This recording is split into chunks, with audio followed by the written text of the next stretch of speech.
બાપા સીતારામ ને જય માતાજી. આપણે જો આજ બનાવવાનો છે શીંગ પાક. તે જો દાણા લઈ લીધા છે, શેકી રાખીને ફોફા ઉખાડી નાખ્યા છે. હવે એનો પાવડર કરી નાખીએ, મિક્સરમાં નાખીએ.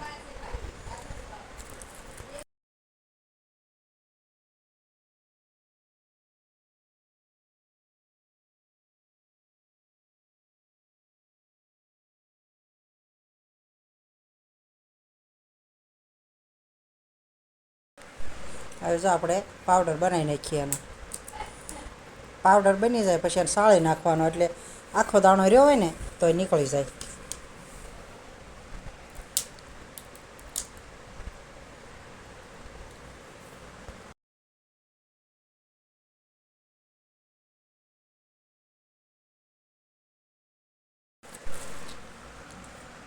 જો બ્લેન્ડરના વાટક્યામાં નાખી દીધું ને, ભૂકો અસલ થઈ જાય. હવે જો થઈ ગયો.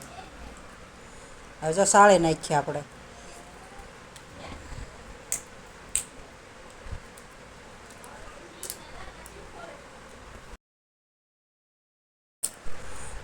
જો હવે સાળી નાખીએ.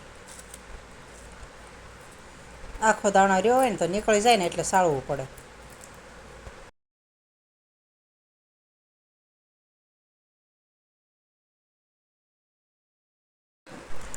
હવે જો 2 વાટક્યા શીંગનો પાવડર અને 1 વાટક્યું ટોપરું, એટલે સરખું માપ થાય.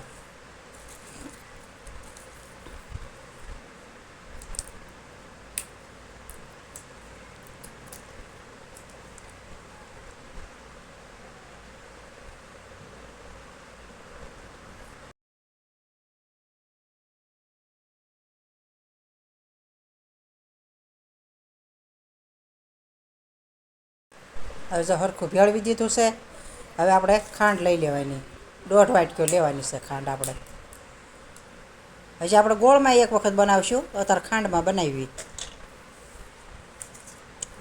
હવે એક વાટકીઓનું ઉપર થોડુંક પાણી નાખવાનું.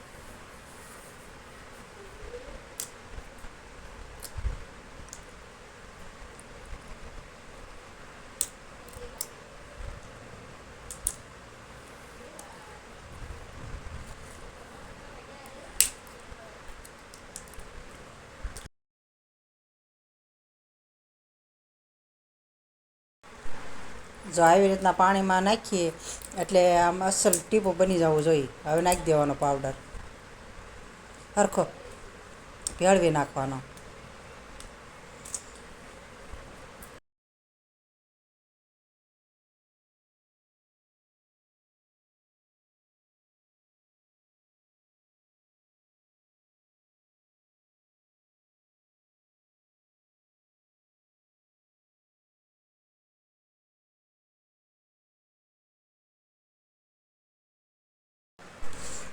હવે જો આપણે એને થાળીમાં ઢાળી દઈએ.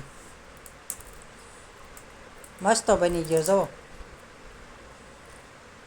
હવે થાળીમાં ઢાળી દીધો જો.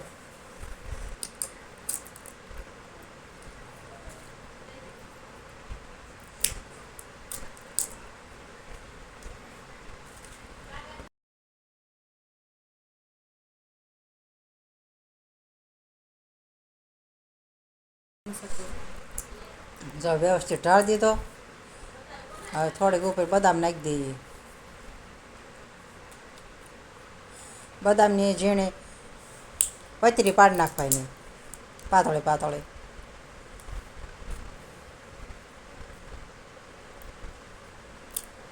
રેડી લ્યો.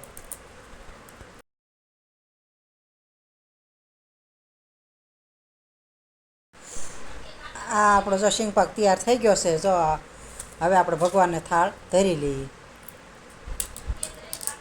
હા, હવે થાળ ધરી લઈએ આપણે.